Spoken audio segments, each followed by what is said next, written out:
వానప్రస్థము సన్యాసం అనేటువంటి 4 స్టేజ్లు ఉన్నాయి. 4 ఆశ్రమాలు అంటారు. 4 ఆశ్రమాలు ఉన్నాయి. మీ అందరికి తెలుసా లేదా? తెలుసా? ఏం తెలుసు? చింతకాయ కూర్చు. తెలిసిన వాళ్ళు 60 ఏళ్ళు దాటితే ఆశ్రమాలు ఎంత చక్కటి రోజు చెప్పండి. నేను నిన్న చూసి అట్లే స్టన్ అయిపోయాను. మా ఆశ్రమాలన్నింటిలో నేను అనుకుంటుండేవాడు అనమాట. ఎక్కడో ఉంటుంది కదా, ఎంతైనా ఉంటుంది కదా, ఎంత చేస్తారు ఎంతైనా ఉంటుంది అనమాట.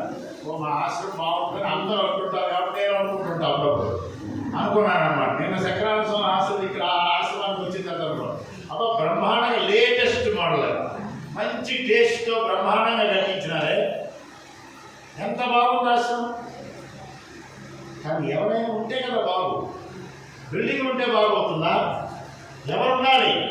గృహస్థాశ్రమం నుండి 50 ఏళ్ళు దాటిన తర్వాత నెమ్మదిగా ఇక్కడికి అడుగులు వేసుకొని 60 ఏళ్ళు అయితే ఓపిక ఉన్నంత వరకు ఆశ్రమంలో శ్రమ చేసుకొని భజన చేసుకొని ధ్యానం చేసుకొని ఇటువంటి ప్రవచనాలు వినుకుంటూ ఉండేటువంటి వారే నిజమైనటువంటి భక్తులు. అది భగవంతుడు చెప్తున్నాడు. ఎక్కడ చెప్తున్నాడు? భగవద్గీతలో చెప్తున్నాడు. ఏ అధ్యాయంలో చెప్తున్నాడు? అదే చెప్పండి. ఒక అమ్మగారు చెప్పారు భక్తి యోగం అని. భగవద్గీత చదువుతారా లేదు మీరందరూ? ఎంతమంది చదువుతారు? చేతులు ఎత్తండి. రోజు భగవద్గీత చదివేవారు మా బాబాయ్ చాలా పెద్ద సంఖ్య ఉంటుంది. మళ్ళీ ఏం చదువుతారు? రామాయణం చదువుతారా? పోనీ రామాయణం చదివే వాళ్ళు ఎంతమంది ఉన్నారు? భారతం చదివే వాళ్ళు ఎంతమంది ఉన్నారు? భాగవతం చదివే వాళ్ళు ఎంతమంది ఉన్నారు? టీవీ సీరియల్ చూసే వాళ్ళు ఎంతమంది ఉన్నారు? సినిమాకి వెళ్ళే వాళ్ళు ఎంతమంది ఉన్నారు? బర్త్డేలకి వెళ్ళేటువంటి వాళ్ళు ఎంతమంది ఉన్నారు? అందరూ వెళ్తారు, అందరూ చూస్తారు, అందరూ చేస్తారు. కానీ జ్ఞానేన హీనః పశుభిః సమానః. జ్ఞానహీనుడైతే మానవుడు పశువుతో సమానము అన్నారు.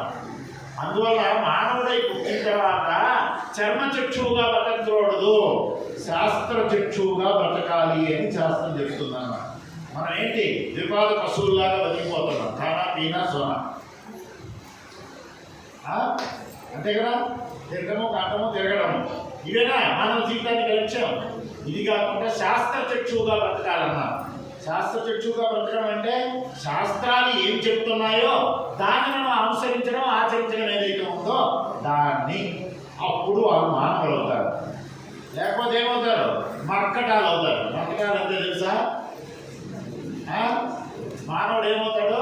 మర్కటం అవుతాడు. మర్కటం అవుతాడంటే ఈ జన్మలో ఇట్లున్నా వచ్చే జన్మకి అక్కడ పోతాం అన్నమాట. మళ్ళా కోతి నుండి పుట్టాడు మానవుడు అన్నాడు కదా, వచ్చిన మానవుడు మళ్ళా కోతిగానే తయారవుతాడు అన్నమాట. ఎందువల్ల? Fault out. మళ్ళా కిందికి వెళ్ళిపోతాం, నికృష్టమైనటువంటి జన్మకి వెళ్ళిపోతాం. ఎవరికైనా ఇష్టమా చెప్పండి? వచ్చే జన్మలో కోతిగా పుట్టడం ఎవరికైనా ఇష్టమా? ఇష్టం కాని వాళ్ళందరూ కనీసం భగవద్గీత. ఇష్టం కానిటువంటి వాళ్ళందరూ అంటే ఆ జన్మకి వెళ్ళడానికి ఇష్టం లేనటువంటి వాళ్ళు మళ్ళా మానవ జన్మకే రావాలి, ఇంకా ఇంతకంటే ఉన్నతమైనటువంటి మంచి జన్మ రావాలి అనుకుంటే మనం భగవద్గీత చదవాలి, విష్ణు సహస్రనామం చదవాలి, లలితా సహస్రనామం చదవాలి, భాగవతం చదవాలి, రామాయణం చదవాలి. ఇవన్నీ చదవాలి. మనం రామాయణం చదవాలి. చదివితే పరివారంలో ఎట్లా బ్రతకాలో తెలుస్తుంది, ధర్మాన్ని ఎట్లా ఆచరించాలో తెలుస్తుంది, ఏది ధర్మమో ఏది అధర్మమో తెలుస్తుంది. అదే కదా.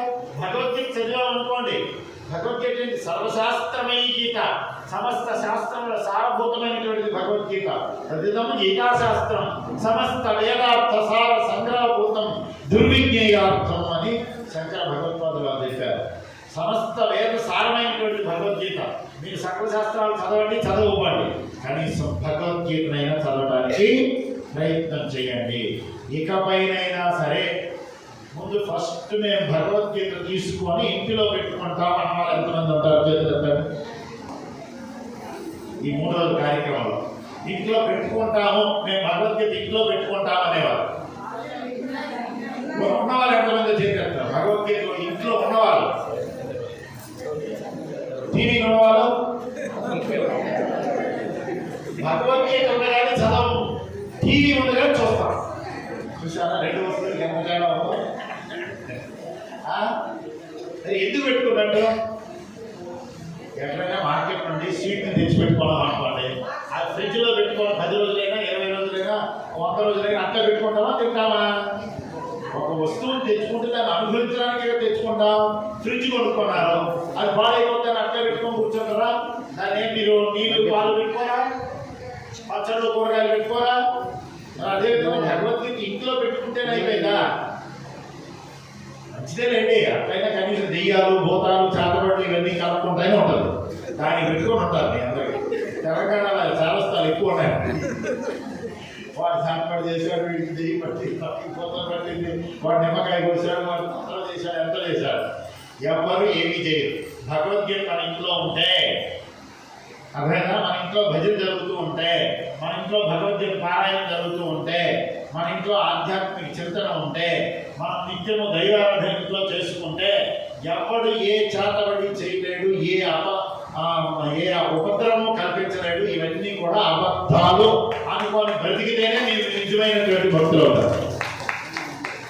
వాడు ఏం చేస్తాడు? వీడే ఎవడు ఏమీ చేయలేడు. భగవంతుడు మనకు అండగా ఉండేటప్పుడు, భగవంతుడు భక్తులు మనమైనప్పుడు భగవంతుడు మనల్ని రక్షిస్తాడనే నమ్మకం కూడా మనకు ఉండాలి.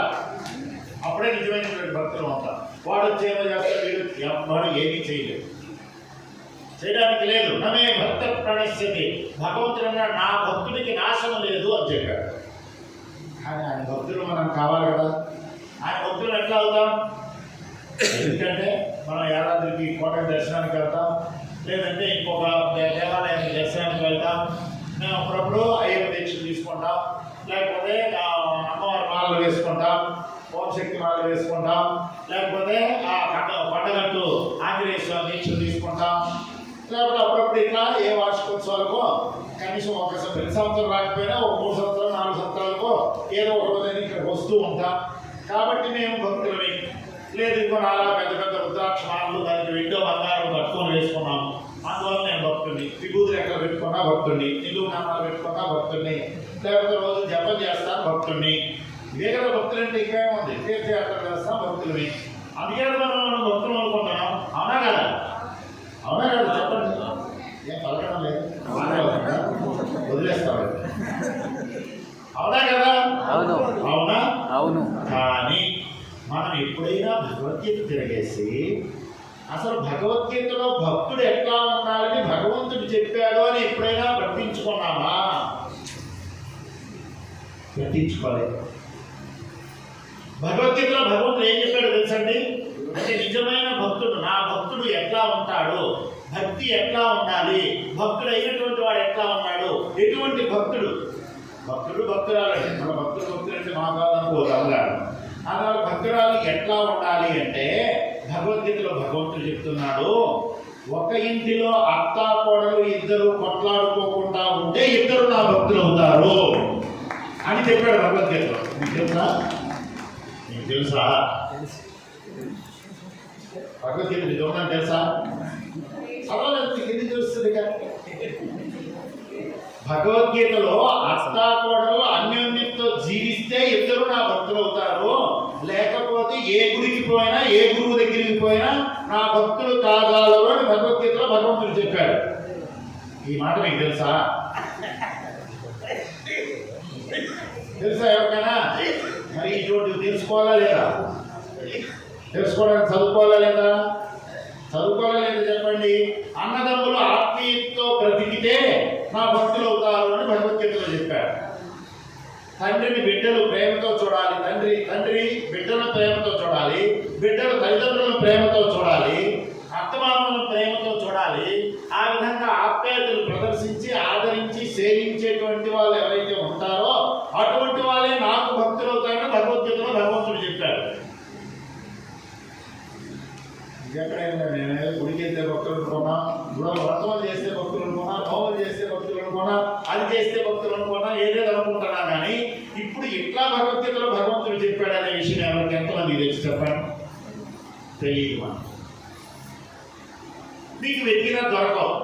ఒకవేళ ఇట్లే ఉన్నాయని ఒకసారి భగవద్గీత తెచ్చి చూశారనుకోండి, అక్కడ అత్త పేరు ఉండదు, కోడల పేరు ఉండదు, అన్న పేరు ఉండదు, తమ్ముడు పేరు ఉండదు, తండ్రి పేరు ఉండదు, కొడుకు పేరు ఉండదు, అక్క పేరు ఉండదు, చెల్లెల పేరు ఉండదు. కానీ వీళ్ళందరూ కొట్లాడుకోకుండా ఉంటేనే నా భక్తులు అని మాత్రం భగవంతుడు చెప్పాడు. ఎక్కడ చెప్పాడు, ఎట్లా చెప్పాడు అంటే దాంతో ప్రారంభించాడు భక్తి రచన. అద్వేష్ట సర్వభూతానాం మైత్ర కరుణ ఏవ చ నిర్మమో నిరహంకారః సమదుఃఖ సుఖః క్షమీ. ఇంకా ముందుకున్నాయి శ్లోకాలు. అద్వేష్ట సర్వభూతానాం నే భక్తః అన్నాడు భగవంతుడు. సృష్టిలో ఏ ప్రాణిని ద్వేషించినటువంటి వాడు నా భక్తుడు అని చెప్పాడు. ఇప్పుడు ఇది ఎంత ఉంది, నేను మీకు ఒక దృష్టాంతం చెప్తే ఒక అర్థం అవుతుంది. మా ఇంట్లో